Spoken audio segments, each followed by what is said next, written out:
นอกจากการสนับสนุนช่องของเรานะครับผ่านการกดไลค์กดแชร์แล้วก็ Subscribe นะครับผมปัจจุบันนะครับผมช่องของเราได้เปิดช่องทางใหม่ๆนะครับผมเพื่อให้ผู้ชมนะครับผมและแฟนๆของช่องนะฮะสามารถให้การสนับสนุนช่องเล็กๆช่องนี้นะครับให้ได้ไปต่ออย่างต่อเนื่องนะครับและมั่นคงนะครับผมด้วยระบบสมาชิกนะครับผมที่ช่องเราเพิ่งเปิดขึ้นมานะฮะซึ่งทุกคนสามารถที่จะกดสมัครนะครับผมสมาชิกนะครับผมที่ปุ่มจอยนะครับผมหรือปุ่มสมัครสมาชิกนะครับผมที่มุมขวาล่างใต้คลิปนะครับผมหรือมุมขวาบนในหน้าต่างของช่องนะครับผมเพียงเดือนละ50 บาทเท่านั้นนะครับผมโดยมีสิทธิพิเศษมากมายไม่ว่าจะเป็นตราประทับแสดงระดับหลังชื่อนะครับผมเป็นรูปเรือชิปเปอร์ที่ออกมาแบบอย่างสวยงามนะครับผมพร้อมกับอีโมจินะครับเป็นรุ่นพี่แฮมชิปเปอร์นะครับผมสุดน่ารักนะครับซึ่งใช้ในการพูดคุยนะครับผมในช่องคอมเมนต์พร้อมสิทธิพิเศษต่างๆมากมายที่กำลังจะตามมาในอนาคตนะครับผมอีกอย่างหนึ่งคือทั้งการชมคลิปแบบ Exclusive นะครับก่อนใครนะครับผมหรือ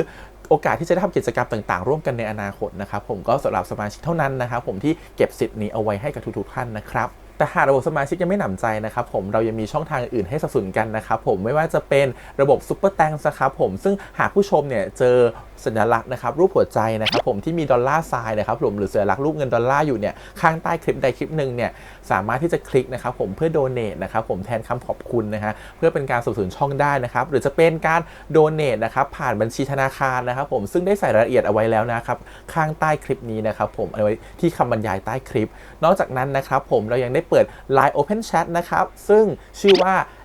ATS Channel Family นะครับผมก็เลยขอเชิญชาวช่องทุกคนนะครับผมเข้าร่วมห้องแชทได้โดยไม่มีค่าใช้จ่ายใดทั้งสิ้นนะครับผมเอาไว้พูดคุยแลกเปลี่ยนข่าวสารกันนะครับผมในครอบครัวของเราและผมได้จัดทำสติกเกอร์ลายรุ่น Lovely พี่แฮมนะครับชิปเปอร์นะครับเอาไว้เป็นสติกเกอร์ที่ใช้พูดคุยกันด้วยนะครับจะได้ใช้คุยกันในกลุ่มก็น่ารักดีนะครับผมหรือจะเอาไปใช้คุยกับเพื่อนๆส่วนตัวก็ได้นะครับไม่ติดอะไรเลยนะครับผมตั้งใจทำออกมามากๆนะฮะเพียงชุดละ35 บาทเท่านั้นนะครับผมใช้ได้ตลอดชีพนะครับผมก็หวังว่าทั้งหมดนี้นะครับผมจะเป็นเรื่องราวดีๆที่จะเกิดขึ้นกับช่องของเราและชาวช่องของเราทุกคนนะครับผมเพื่อมุ่งหน้าต่อไปสู่ปี 2023 ปีนี้และก้าวต่อไปด้วยกันอย่างมั่นคงนะครับผมอย่าลืมสนับสนุนกันนะครับขอบคุณครับ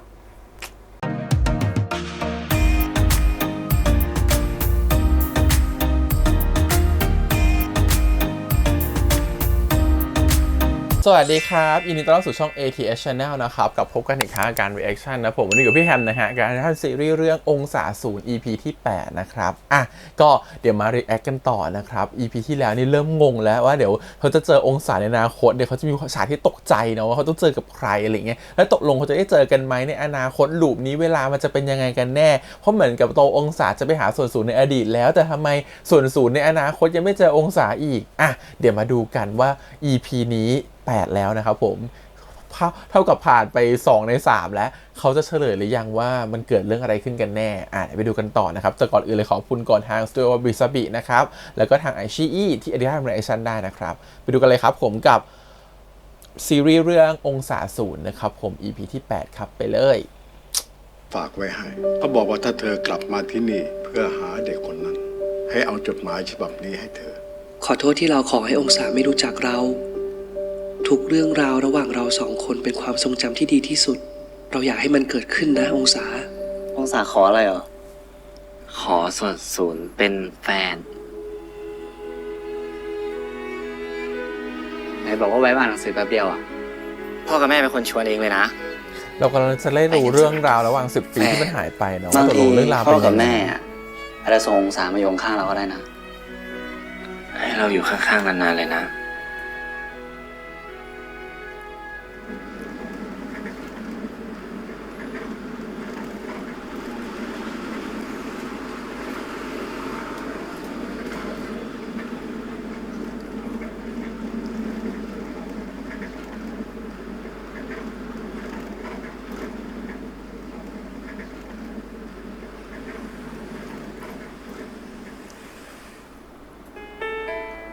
ฟังเพลงของใครจ๊ะ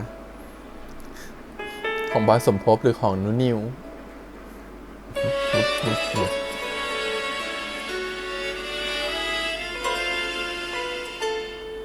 เพราะรักเรามีเพียงน้ำตา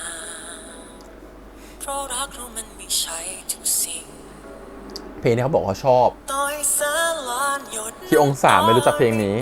เปลี่ยนฝันให้กลายเป็นจริงคำว่าเธอกับฉันคำว่าเรารักกัน ไม่กล้าพอให้เธอได้เคียงข้างฉัน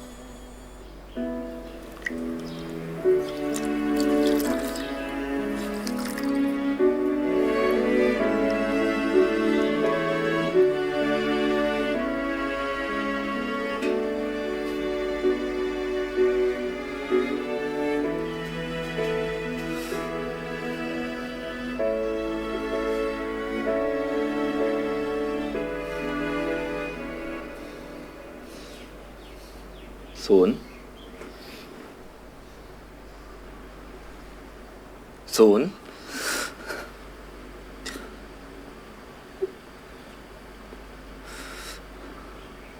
องศา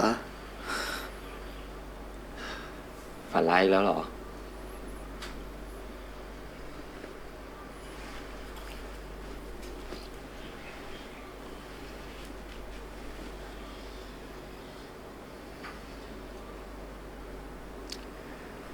ตัวยังร้อนอยู่เลย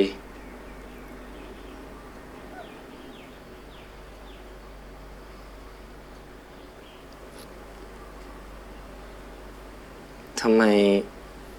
มองอย่างนั้นอ่ะ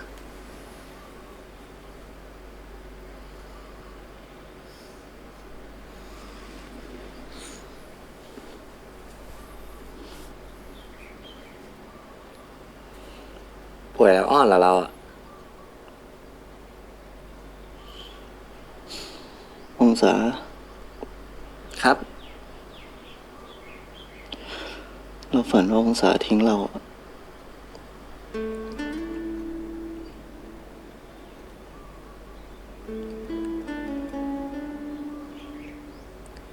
เราไม่มีวันทิ้งสูญหรอก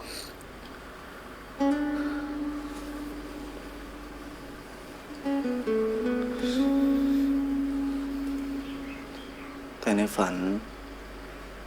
เราไม่มีองศาอยู่ข้างๆอะเราคิดถึงองศาจนจะขาดใจเลยอะ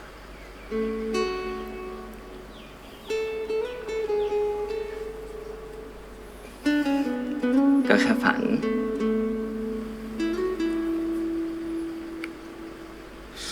จริงเหรอ ความฝันคืออนาคต ถ้า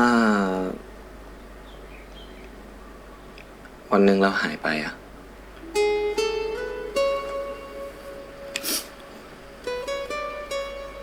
ทำไมพูดแบบนั้นน่ะ ก็แค่สมมติศูนย์ก็รู้ว่า เราไม่สามารถอยู่ด้วยกันได้ตลอดไปอ่ะ ไม่ใช่แค่เราสองคนหรอก ทุกคนบนโลกนี้เลย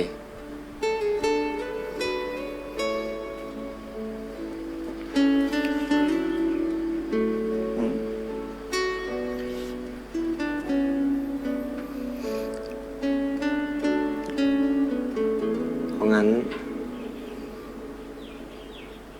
ถ้าวันหนึ่งเราต้องจากกัน ไม่ว่าด้วยเหตุผลอะไร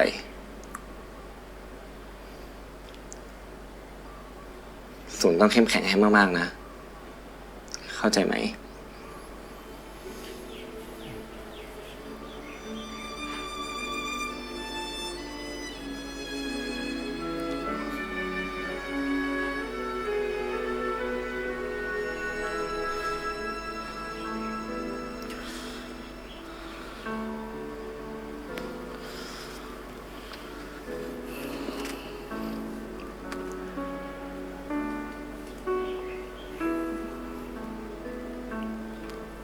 งั้นเราต้องอยู่ด้วยกันนานๆนะ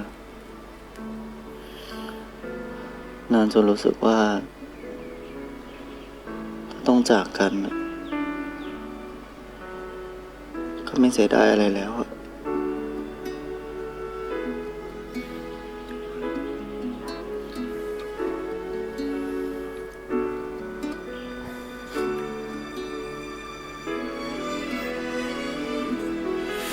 เราต้องรักกันแค่ไหนฟ้าถึงจะยอมให้เรามีหวัง เราต้องร้องไห้ดังเท่าไรถึงยอมให้เรารัก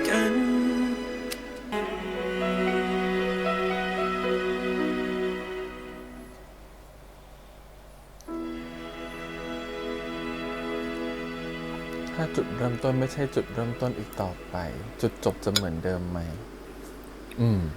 คิดไว้หรือยังว่าถ้าเรียนจบแล้วจะทำงานอะไร อยากแปลหนังสืออะ ไม่อยากเป็นครูหรืออาจารย์เหรอ ศูนย์เก่งภาษาแล้วก็สอนเข้าใจง่ายด้วยนะ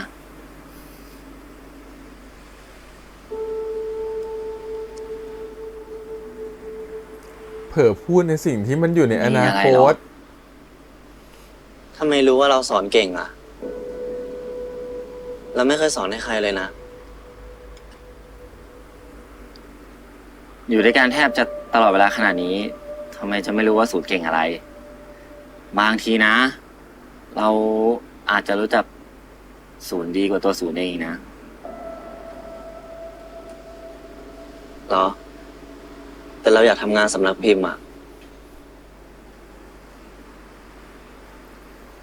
ก็ลองคิดดูก่อนก็ได้ ยังมีเวลา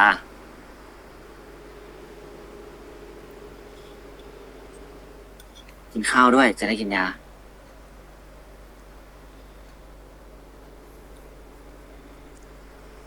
องศา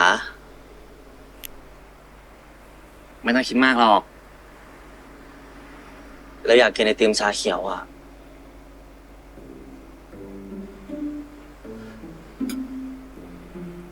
ไม่ได้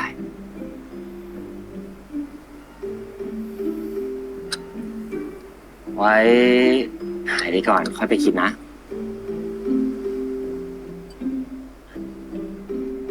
อ่า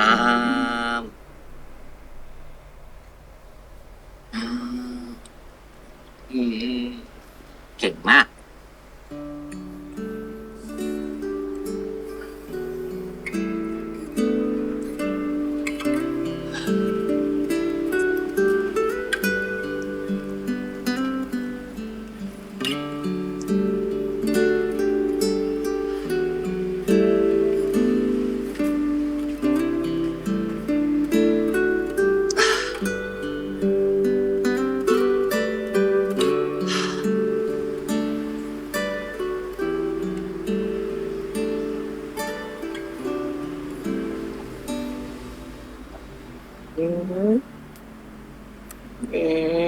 อะไรเปล่า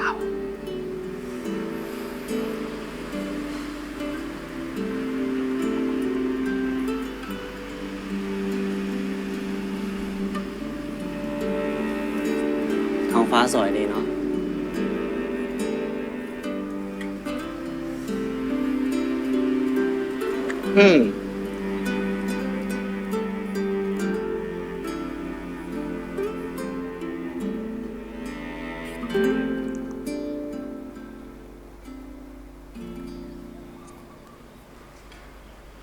มาแล้ว ของครับ ค่ะหายไปเลยเนี่ย ยุ่งกันดีจะเป็นหนุ่มมหาลัยแล้วอ่ะ ก็ยุ่งๆกับการหาหอพี่ หรอ อือ หาหอมก็เรื่องใหญ่เหมือนกันนะ แล้วจะไปอยู่หอไหนอ่ะ ยังไม่ได้คิดเลยอ่ะ แต่ถ้าไม่ได้จริงๆ คงอยู่หอในอ่ะ เฮ้ยพี่ว่าหอในก็ดีนะ เดินทางก็สะดวกถูกกว่าอยู่ข้างนอกด้วย เฮ้ยแต่มันต้องมีเมดปะวะหาเมดได้ยัง หาได้แล้วครับ เอ๊ะเดี๋ยวปัดฉิมนี่เมื่อไหร่นะ อาทิตย์หน้าครับ มาร้านพี่ใช่ไหม ใช่แล้ว แต่ว่าผมจัดการเองหมดเลยนะ เดี๋ยวขอแค่ยืมร้านก็พอ เฮ้ย ไม่ได้ นี่ใครคะ มีญาติผู้ใหญ่ เฮ้ย ฉันเห็นพวกเธอมาตั้งแต่แบบตัวกระเปียกอะจนเรียนจบเป็นหนุ่มเป็นสาวไปหมดแล้วอะพี่ต้องมีส่วนร่วมดิ อันนี้ต้องมีเลยนะ ขอ ถือว่าขอ นะ งั้นผมไม่เกรงใจแล้วนะ ได้ดิ ไม่กลัวมาเลย พร้อมตั้งรับ เฮ้ย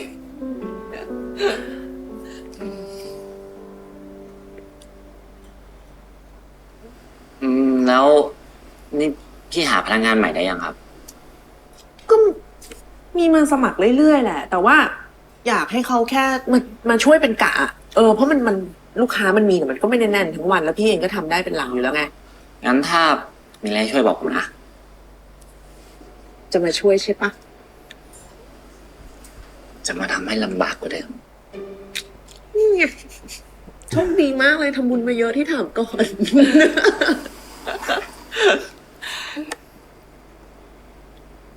เมื่อไหร่จะพามาให้เจอแฟนไง เมื่อไหร่จะพามาให้เจอ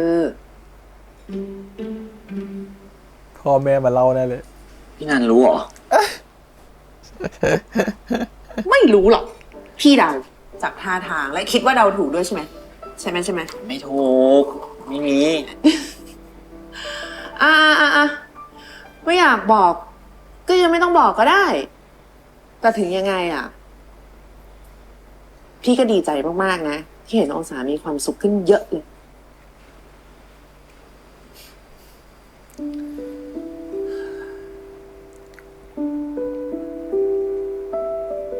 พี่แนนจะรู้ไหมว่าเขาชื่อส่วนสูตรเหมือนกันอะ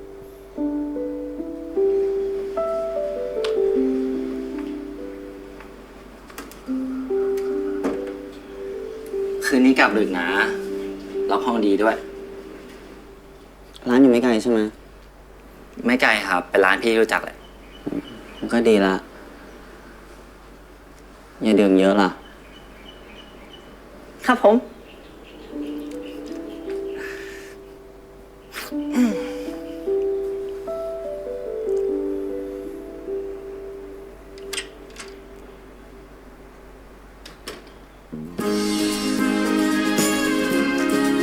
อยู่คนเดียวก็อยู่กันตั้งนานไม่เห็นมีใครมาบอกเลยว่าต้องล็อกห้องดีๆนะเว้ยพอมีแฟนตุ๊ก กินเดี๋ยวไม่ร้อน ขอบคุณมาก ๆ เลยนะคะ ที่ดูแลเด็ก ๆ เป็นอย่างดี ยินดีและเต็มใจมากๆค่ะ ลูกหลานทั้งนั้นไม่ได้คิดอะไรมากเลยค่ะครูน่ารักว่าง่ายไม่ดื้อใช่ไหมคะทุกคนอ้าวมือจบ ครับ โอเค งั้นเดี๋ยวครูขอไปดูเด็กๆก่อน ได้เลยค่ะเชิญค่ะ ค่ะ มารยาทงาม ขอบคุณหน่อยนะครับ ไม่กินของหวานค่ะ ขอกินแต่ของทอด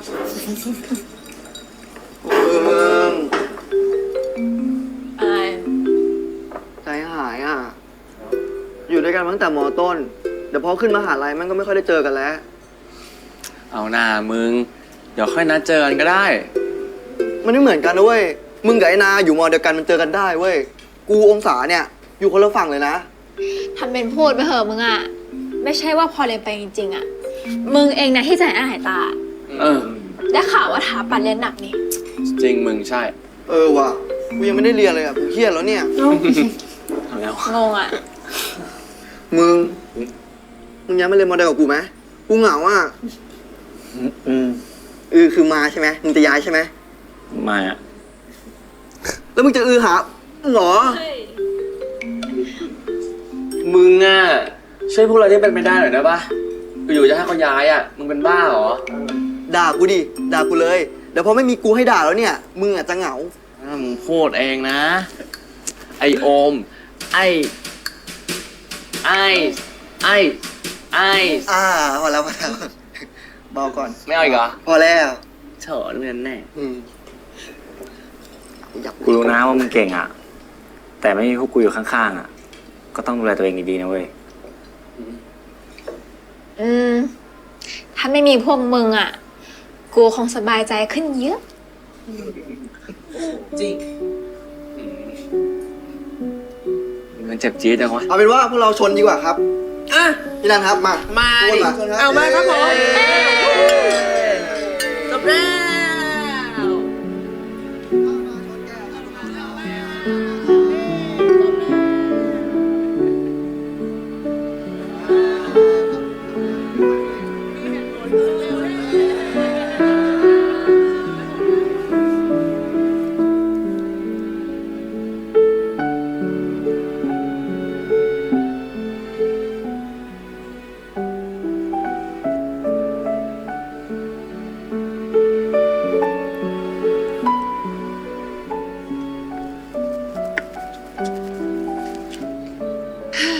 ส่วนพวกเราอ่ะ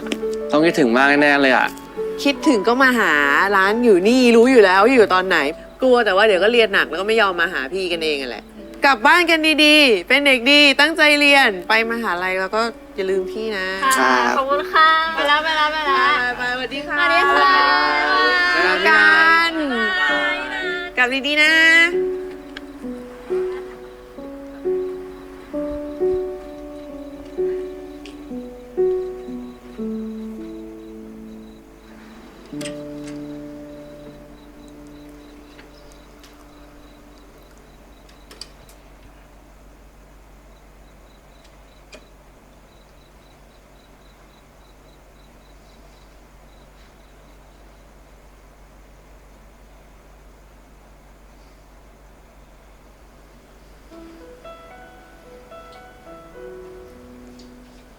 องศาไม่ควรเจอเรา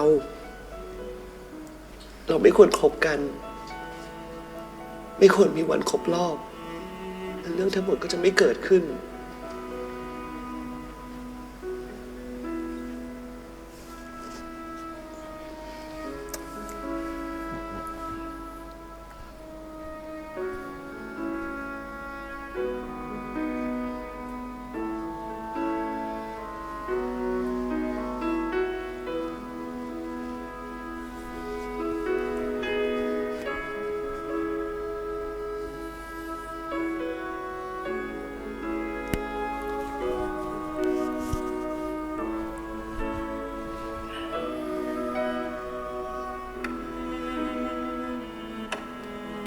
เราต้องอยู่ด้วยกันนานๆนะนานจนรู้สึกว่าถ้าต้องจากกันน่ะก็ไม่เสียดายอะไรแล้วอะ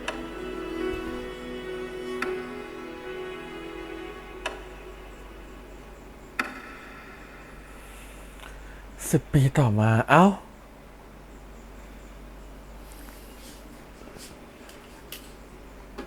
แล้วอนาคตที่ส่วนสูญอยู่คนเดียวนั่นคืออะไรอะ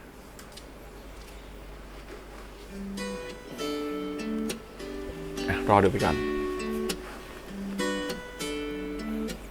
องศาตื่นได้แล้ว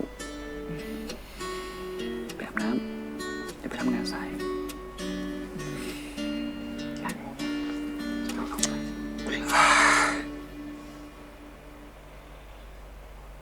แล้วนี่ไปงานใกล้เสร็จยัง ยังเหลืออีก3-4 บทอ่ะ นี่นอนเช้ามาหลายวันแล้วนะ สำนักพิมพ์เขาเร่งมา ไม่มีเลย ไปอาบน้ นอนเถอะนอน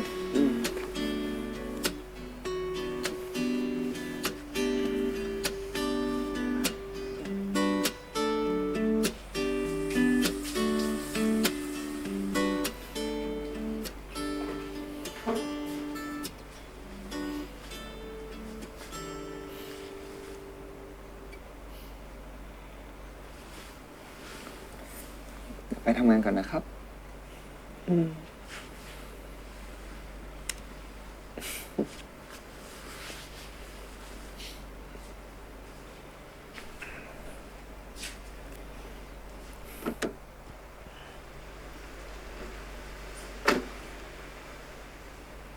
วันครบรอบ10 ปีที่เราคบกัน รถขององศาประสบอุบัติเหตุทำให้องศาบาดเจ็บสาหัส วันนั้นก็อย่าขับรถสิ อยู่บ้าน ดูสิว่าจะเป็นอะไร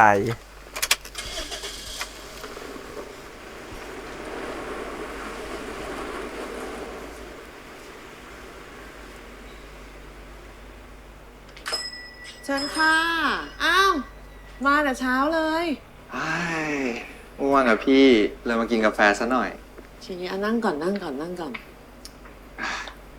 แล้วช่วงนี้เป็นไงบ้างเนี่ย ไม่เห็นมีลูกค้าเลย วันเช้าขนาดนี้ใครกันมา แต่ว่าร้านกาแฟก็เปิดเยอะแยะ ลูกค้าก็กระจายไปร้านอื่น แต่ลูกค้าประจำก็ยังเวียนมานะ เราอะยังไง หายหน้าหายตาไปเลยงานยุ่งเหรอ ใช่พี่เหนื่อยมากเลยช่วงเนี้ยคือแบบทั้งลูกค้าด้วยประชุมอีกแทบทุกวัน เป็นผู้ใหญ่แล้วเรื่องพวกนี้มันก็ธรรมดา อย่าไปกังวลมากปล่อยวางบ้าง การเป็นผู้ใหญ่มันก็เหนื่อยเหมือนกันนะพี่ องศาโตขึ้นมาอย่างดีเลยนะ อย่าไปคิดมากเลย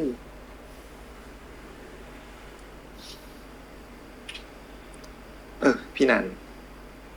น เคยกลัวตายไหม นะนี่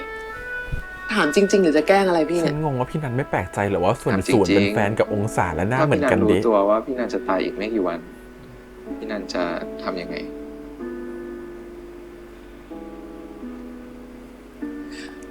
ก็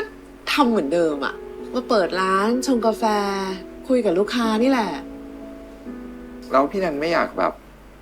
หาอะไรทำในช่วงสุดท้ายของชีวิตหรอ ก็เปิดร้านนี่แหละ ความสุขของพี่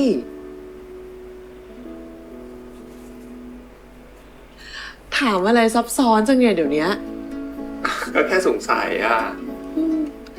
มาถามเรื่องตายกับคนแก่ ฉันก็นึกว่ามีอะไรหรือเปล่า มีอะไร อยากกินกาแฟฝีมือพี่นัน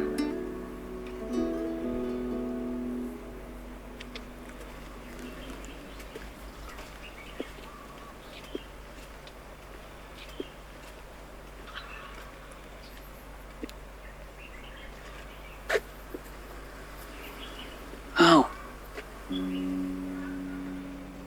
เอาไงดีอ่ะ ทำไมอยู่ถึงปิดอ่ะ มาหาใครคะ อ้าว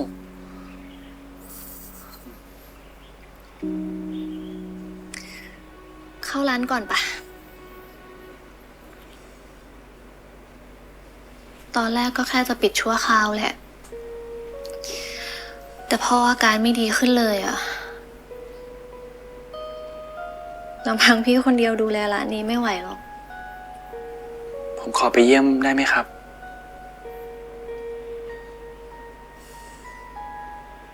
พ่อไม่ยอมให้ใครเยี่ยมเลยอะ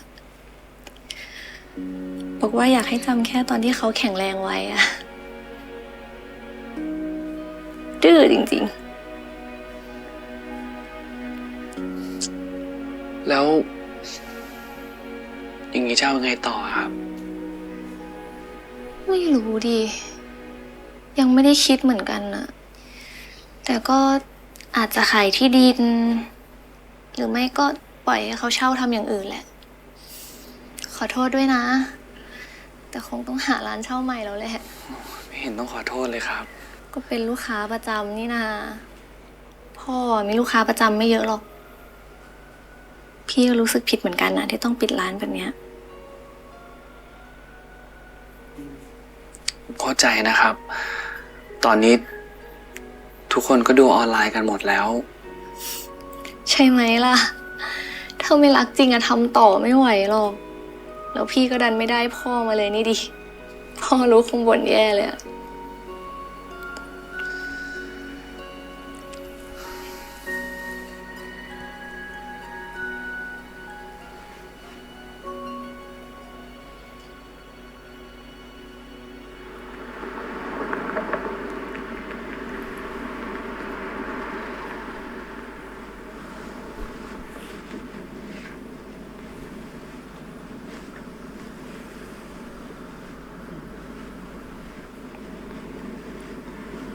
จะกลับห้องหรือไปดูที่โรงดี เรายังไงก็ได้นะ งั้นไปดูที่โรงดีกว่าเนาะ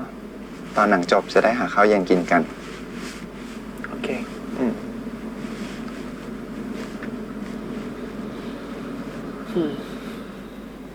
คิดเรื่องคุณตายอยู่เหรอ ก็ เป็นห่วงคุณตานิดหน่อยอะแล้วก็ใจหายที่ร้านต้องปิดด้วย จะว่าไปก็หลายปีแล้วเนาะ สมัยเราเรียน เราไปร้านคุณตากันบ่อยมาก เวลามันผ่านไปเร็วมากเลยอะองศา เร็วจนน่ากลัวเลย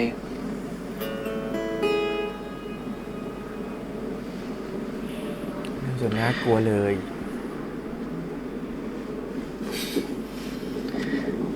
ฟังเพลงดีกว่า เธอก็รู้ไม่มีอะไรที่มันง่ายดายอาจจะต้องมีวันที่เราห่างกันแสนไกลและมันต้องจบที่คอยจะจำเอาไว้ ในวันนานแค่ไหนหัว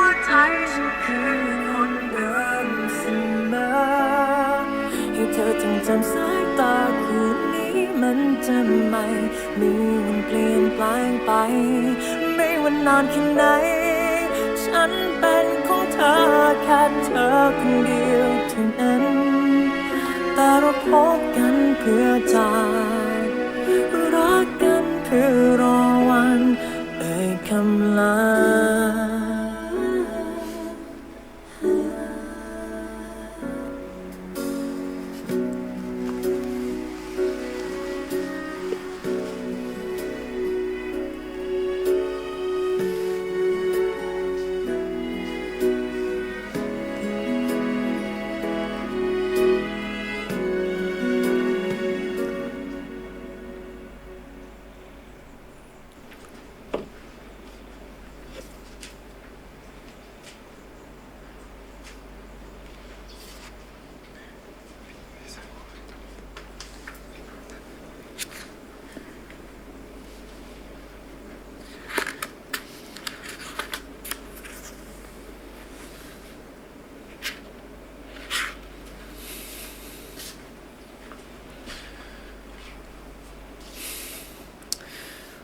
พี่ก็เพิ่งโทรมาบอกว่าคุณตาเสียแล้วนะ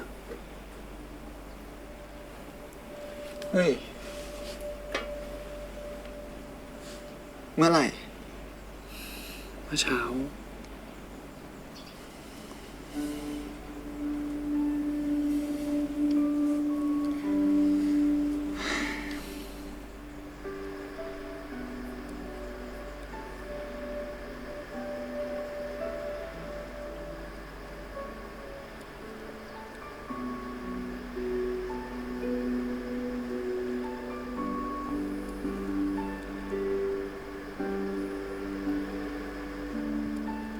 พอคุณตาเสียก็ใกล้จะถึงเวลาที่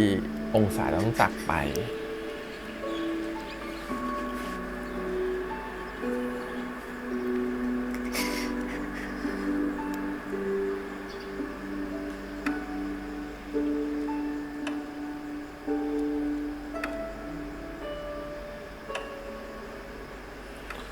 13 มีนา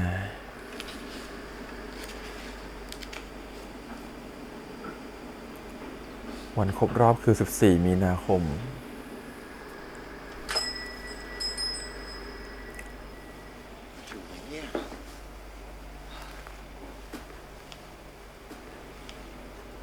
สวัสดีครับ รับอะไรดีครับผม อเมริกาโน่ร้อนแก้วหนึ่งครับ อเมริกาโน่ร้อนแก้วหนึ่งนะครับ ใครคนเนี้ย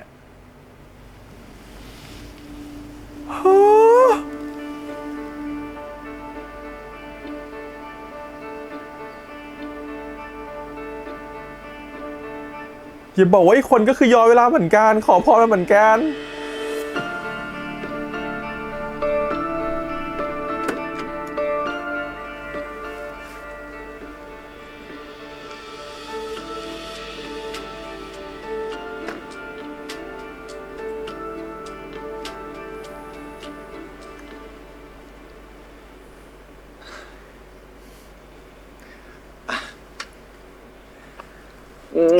เอ้ย ตื่นเต้นอะไรขนาดนั้นน่ะ ก็ไม่ได้เจอพ่อแม่นานแล้วอ่ะคิดถึง เชิญเลยครับ เราคุยอะไรกันน่ะ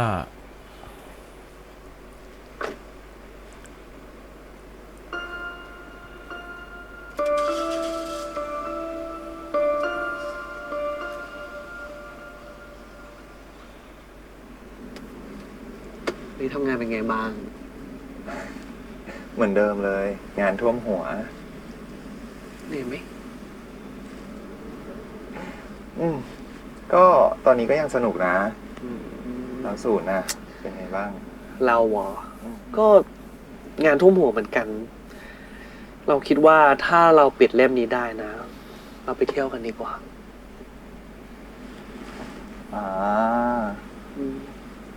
อยากไปไหน เราเหรออยากไปทะเล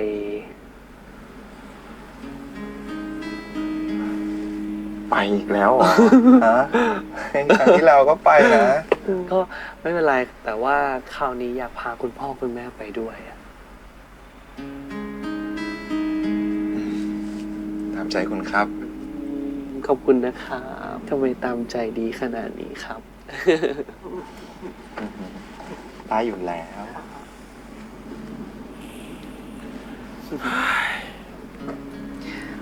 ถ้าจุดเริ่มต้นเปลี่ยนไม่เหมือนเดิม จุดจบจะเป็นเหมือนเดิมไหมนี่คือคำถาม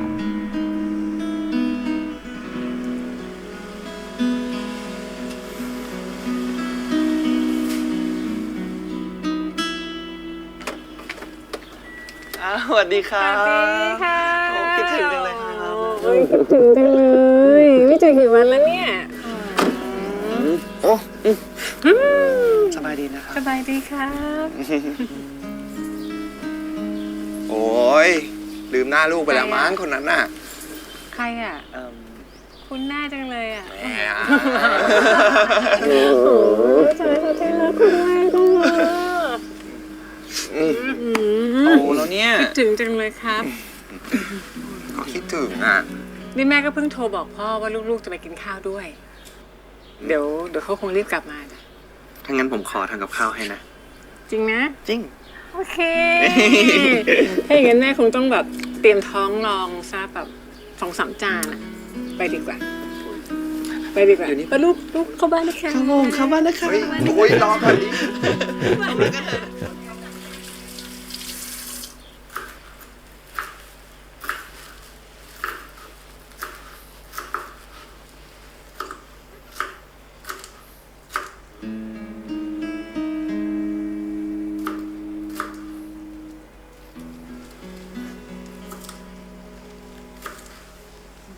ขอบคุณครับ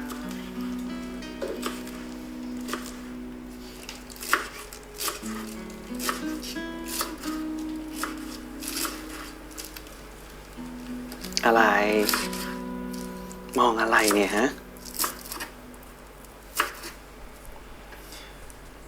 ทำไม ผมมองแฟนผมไม่ได้เหรอ ไอ้นี่ถ้าไม่ช่วยเนี่ยนะ ก็ไปนั่งเลยแล้วมีมีดเห็นไหม อยู่แล้ว นี่ มีอะไรปะเนี่ย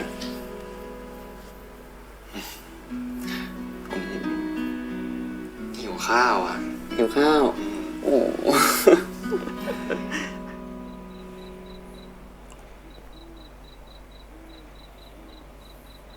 พรุ่งนี้ละ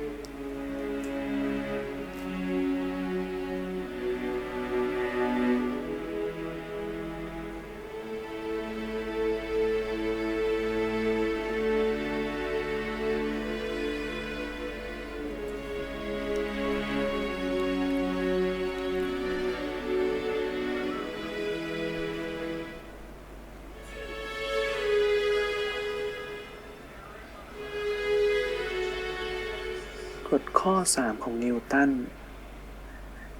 ทางเดียวที่มนุษย์จะเคลื่อนที่ไปข้างหน้า คือต้องทิ้งบางสิ่งเอาไว้ข้างหลัง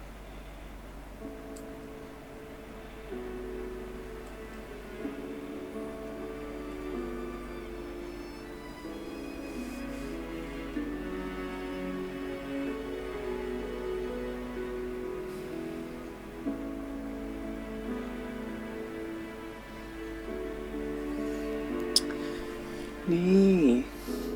ขี้ใหญ่แล้ว ผ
ใจอยู่สินะ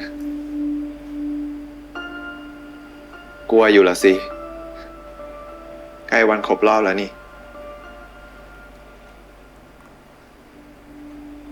รู้แล้วยังจะถามอีกก็จริง แล้วทำไมถึงย้อนเวลากลับมาได้ ที่เขายังเคยย้อนกลับมาหานายได้เลยทำไมตัวนายเองจะย้อนกลับมาหาตัวเองไม่ได้ ก็นั่นแหละได้ถามไงว่าทำไมถึงใจเย็นๆพูดง่ายดินายจะเปลี่ยนแปลงเหตุการณ์ในวันครบรอบอยู่ใช่ไหมเพื่อหลีกเลี่ยงอุบัติเหตุ ใช่ที่นายย้อนกลับมาได้ แสดงว่านายทำสำเร็จ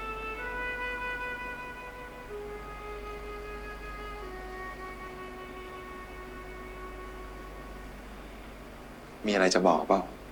หรือว่าทำสำเร็จแต่คนที่ตายไปคือส่วนศูนย์ อย่าเปลี่ยนแปลงเหตุการณ์ในวันครบรอบเด็ดขาดหมายความว่าไง เราเป็นคนที่หนีจากอุบัติเหตุมาได้แต่รู้ไหมเกิดอะไรขึ้นหลังจากนั้น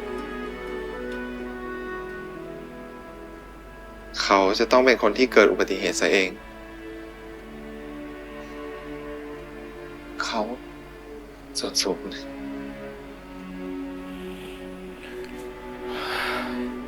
ชีวิต เรา ตาม เลือกที่จะ เพลง ทำความ มาก รู้จักเขาแล้ว นั่นหมายความว่า จะต้องมีใครคนใดคนหนึ่ง จากไปในวันครบรอบปีที่ 10 ถ้าเราไม่ตาย เขาก็จะต้องเป็นคนตายทำไมอ่ะทำไมต้องเป็นเขาทำไมต้องเป็นพวกเราด้วย นั่นดิทำไมโชคชะตา เกลียดอะไรพวกเรานักหนา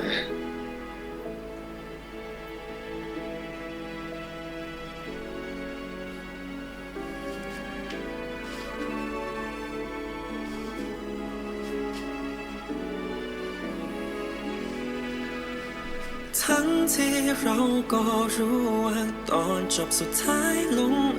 อย่างไรแต่ก็ห้าม อันนี้เป็นไปตามเพลงคือเพลงสปอยซีรีส์ไปหมดแล้วอะ ยิ่งมันห้ามก็ยิ่งหวั่นไหวเจ็บที่มันทำได้แค่มอ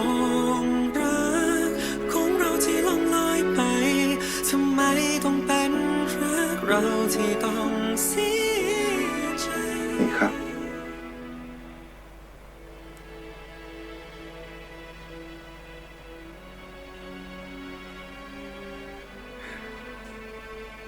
ผมขอโทษนะ ที่ช่วยอะไรพี่ไม่ได้เลย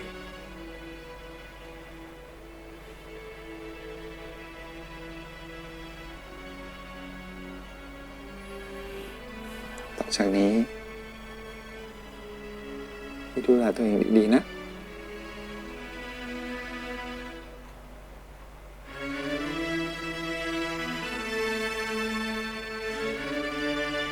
แต่มันจะต้องมีความจริงหนึ่งที่ส่วนศูนย์ไม่รู้จัก กับองศา นั่นคือความจริงที่ส่วนศูนย์ไปอยู่ในลูปตอนนี้ในอนาคต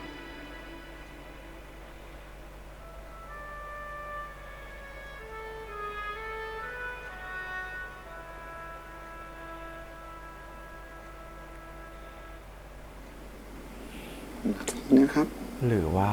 เราต้องรักกันแค่ไหน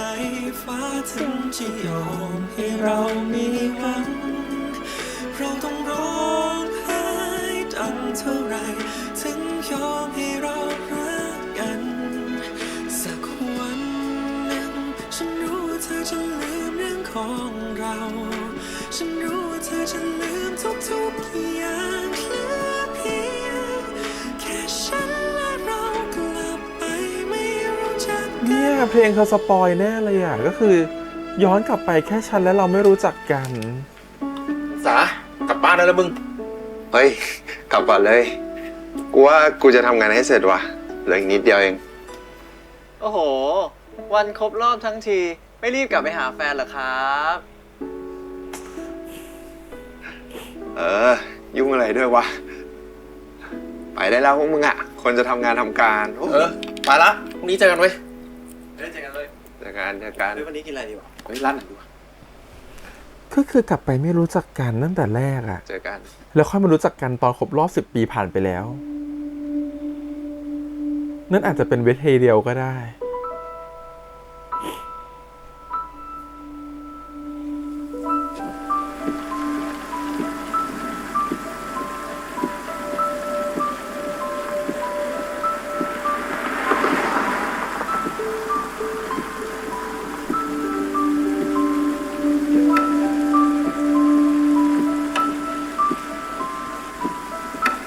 เดี๋ยว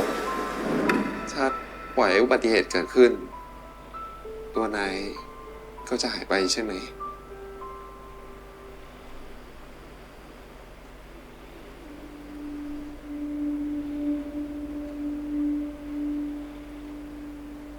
รู้อย่างนี้ เราน่าจะเชื่อเขา เราสองคนไม่น่ารู้จักกันเลย เราไม่ควรคบกัน ไม่ควรมีวันครบรอบและเรื่องทั้งหมดก็จะไม่เกิดขึ้น แค่ได้รับรู้ว่าอีกฝ่ายมีตัวตนอยู่ ส่วนใดส่วนหนึ่งบนโลกนี้ก็พอแล้วแหละ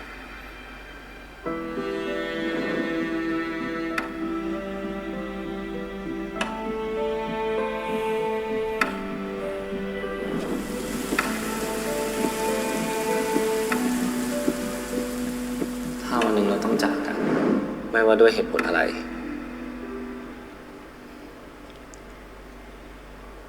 ศูนย์ต้องเข้มแข็งให้มากๆนะ เข้าใจไหม เราต้องอยู่ด้วยกันนานๆนะ นานจนรู้สึกว่า ถ้าต้องจากกัน ก็ไม่เสียดายอะไรแล้วอะ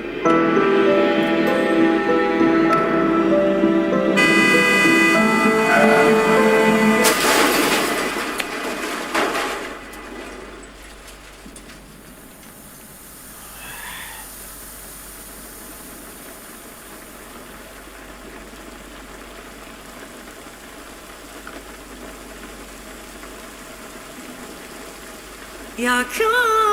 ดาวอีกครั้งอยากขอพรอีกครั้งดาวคงจะไม่ใจร้ายเกินไปใช่ไหมดาวจะให้โอกาสใช่ไหมอยากย้อนไปอีกครั้งอยากย้อนเวลากลับไปแก้ไขก่อนทุกอย่างจะสายเกินไปเสียเธอไปคงไม่ให้เราเจอเรารักและเราต้องจาก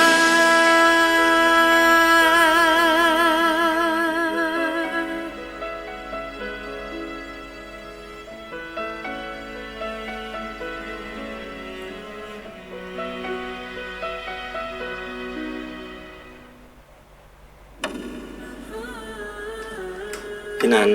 พี่รู้จักคนชื่อ00เปล่า ไม่น่าจะรู้จักนะ องศาที่นั่งอยู่ตรงหน้าพี่ตอนเนี้ย ไม่ใช่องศาคนเดิมที่พี่เคยรู้จักใช่ไหม คิดถึง เดี๋ยว เราไม่เคยรู้จักกันมาก่อนจริงๆหรอ พี่สูนแล้วก็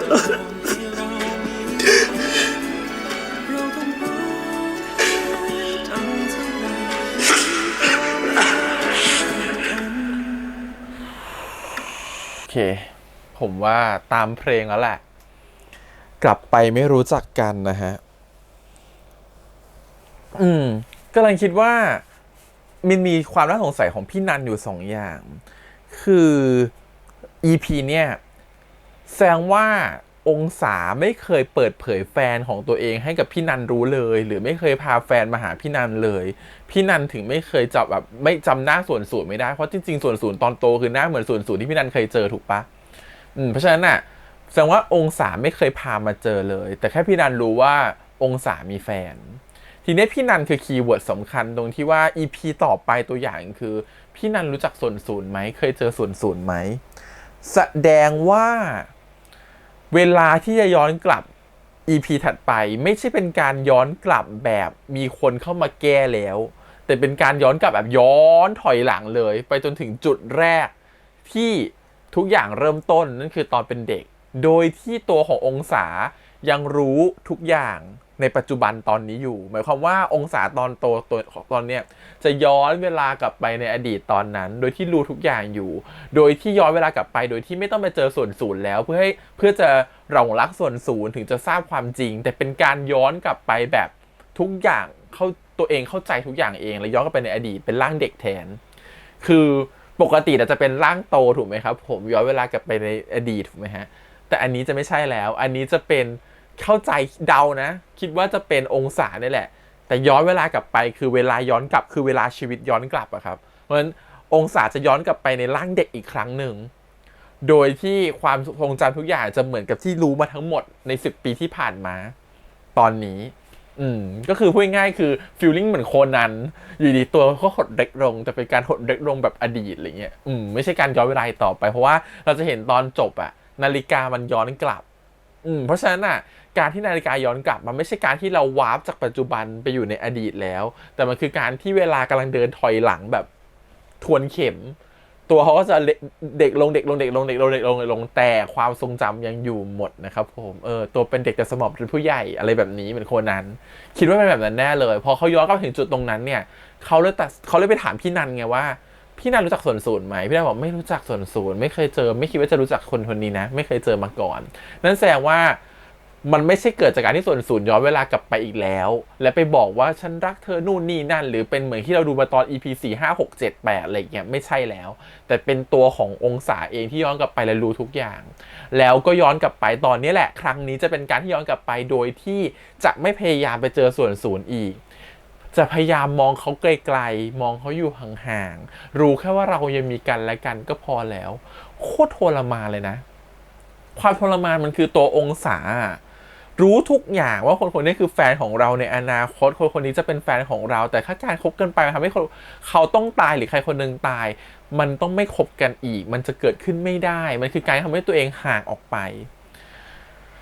สงสารมากอะแล้วอีกอย่างหนึ่งคือตัวส่วนศูนย์เองก็เหมือนคุ้นๆคับคล้ายคับคราว่าเคยเจอเธอมาก่อนเคยรู้จักเธอมาก่อนมันเป็นไปได้ไหมว่าเพราะว่าการที่เขาย้อนกลับไปความทรงจำทุกคนมันเหมือนมีความคุ้นชินหรือมีความทรงจำที่มันติดตัวบางอย่างอยู่อันนี้เราไม่แน่ใจว่าเรื่องจะอธิบายยังไงนะว่าทำไมตัวละครมันถึงรู้สึกคุ้นเคยต่อกันแต่ที่แน่ๆเราเชื่อว่าองศาจะเป็นคนที่รู้ทุกๆอย่างแล้วคิดว่าองศารู้แบบนั้นมาตลอดและลูปแบบมันเคยเราเชื่อว่าลูปเวลามันเป็นงูกินหางมันแก้มาหลายรอบแล้วแก้ไม่จบไม่สิ้นแก้ไม่ได้อะไรเลยแบบแก้ไม่จบสักทีอะไรเงี้ยซึ่งสิ่งที่แก้ได้ที่สุดก็คือการไม่เจอกันแล้วส่วนศูนย์น่ะตอนที่วาร์ปมาในอนาคตอ่ะส่วนศูนย์น่ะไม่ได้วาร์ปไปในลูปเดิมนะคะส่วนศูนย์วาร์ปมาอยู่ในลูปใหม่แล้วเป็นลูปของการที่องศาและส่วนศูนย์ไม่เคยเจอกันมาก่อนเลยเพราะองศาเลือกที่จะไม่เจอเขาในอดีตสิ่งเนี้ยพอ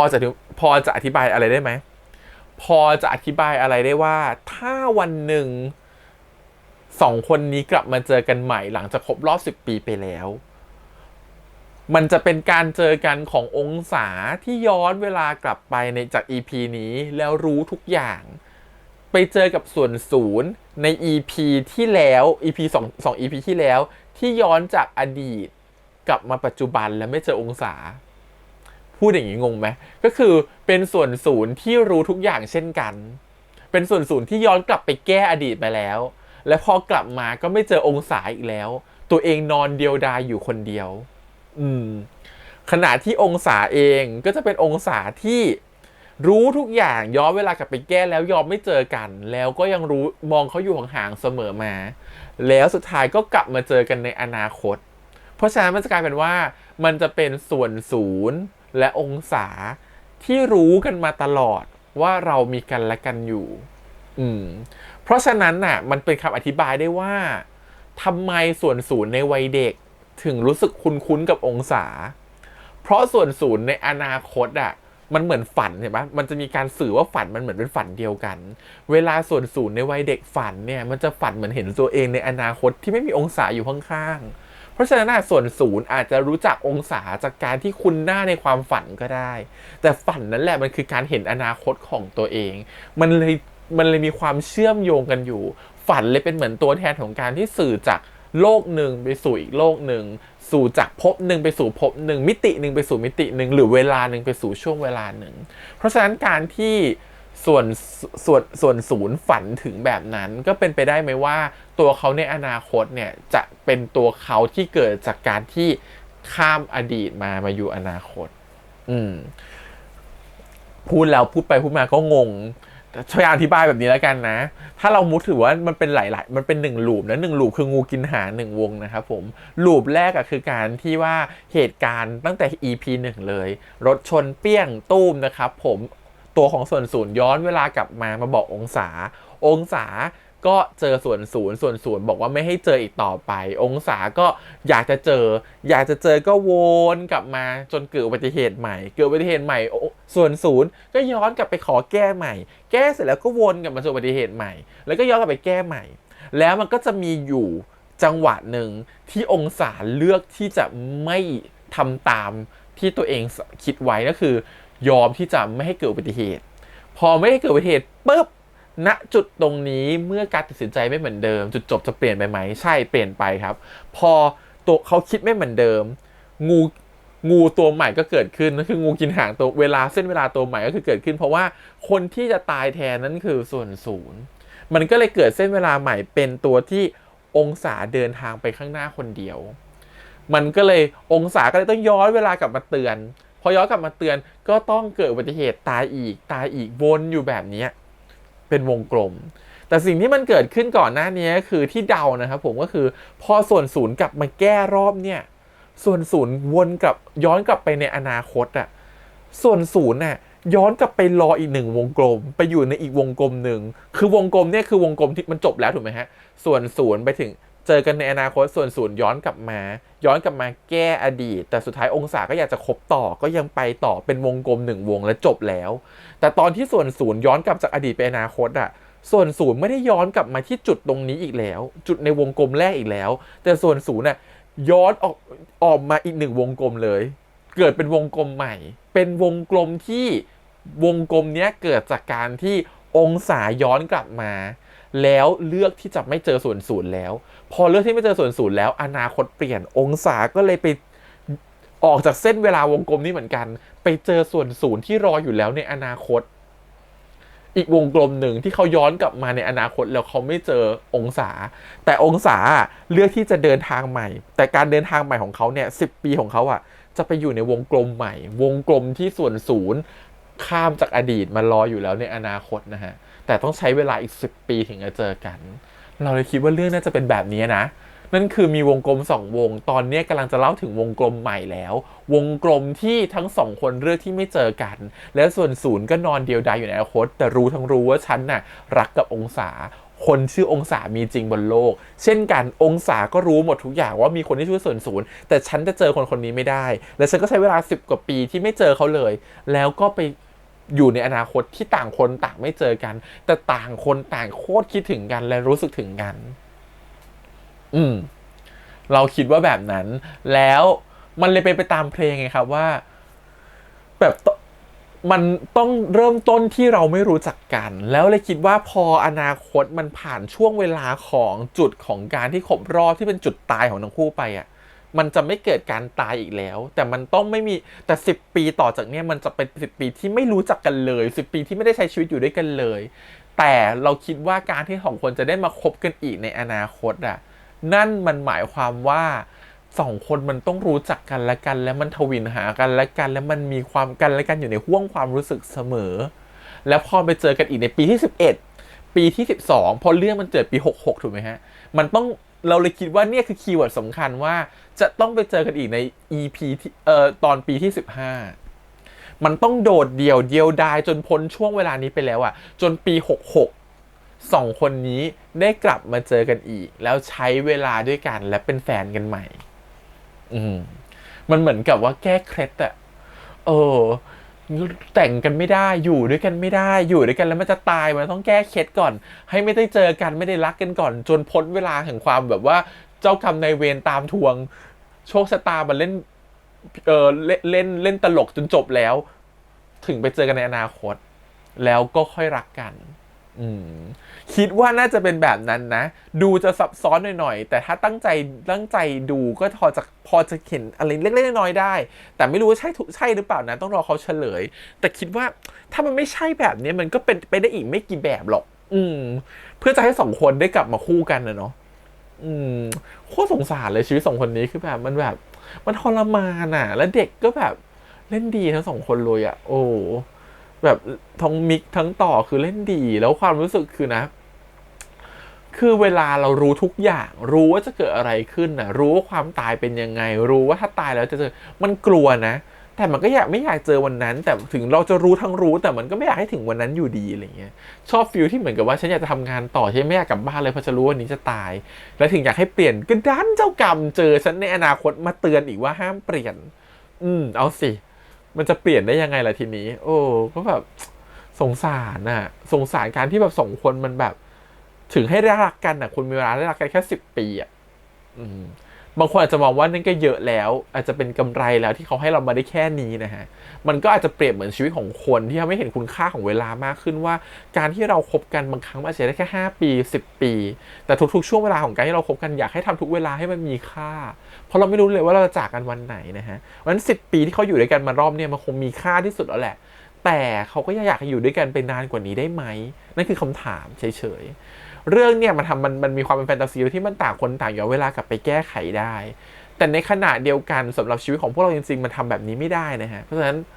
มันอาจจะเป็นโชคตาที่เล่นตลกทำให้เราไม่ได้คู่กันมากกว่า10 ปีก็ได้หรืออาจจะไม่ได้มีโอกาสคู่กันเลยก็ได้แต่อาจทำให้ความสัมพันธ์ที่แค่เราได้มองเขาห่างๆก็มีความสุขใจแล้วมันอาจจะเปรียบได้กับความรักในรูปแบบใดรูปแบบหนึ่งที่บางครั้งเราอาจจะไม่ได้ครอบครองตัวเขาบางครั้งเราจะไม่ได้คู่กันจริงๆในชีวิตจริงแต่บางครั้งการที่เรามองใครสักคนหนึ่งเรารู้สึกว่าเราได้รักเขาอาจจะมีความสุขมากแล้วก็ได้บางครั้งความรักมันอาจจะเป็นได้แค่นั้นอาจจะเป็นได้มากกว่านั้นไม่ได้มันรู้สึกว่าโหมันโหดอะซีรีส์มันเหมือนกับจะนุ่มจะแบบดูดีนะแต่จริงๆมันมีแก่นของซีรีส์มันค่อนข้างตึงอยู่มันค่อนข้างโหดอยู่พอสมควรนะฮะกับความรู้สึกแต่ก็ทำให้เราเห็นภาพจริงๆว่าเวลาเรามีความรักแล้วอะเราจะอยู่กับมันแบบไหนเราจะอยู่กับคนรักเราแบบไหนเราจะใช้เวลาอยู่กับเขาแบบไหนนะฮะก็เดี๋ยวไว้รอดูกันต่อใน EP ที่ 9แล้วกันนะครับผมไม่กลัวเดาไปแล้วผิด EP หน้าจะเฉลยแหละว่ามันจะเป็นประมาณไหนนะครับผมแต่ครู EP หน้าต้องเศร้าบ้างแน่เลยต้องแบบร้องให้ตายกันไปเลยดีกว่าเพราะว่ามันทำแบบต้องตัดใจที่ไม่ให้เจอกันเนี่ยมันยาก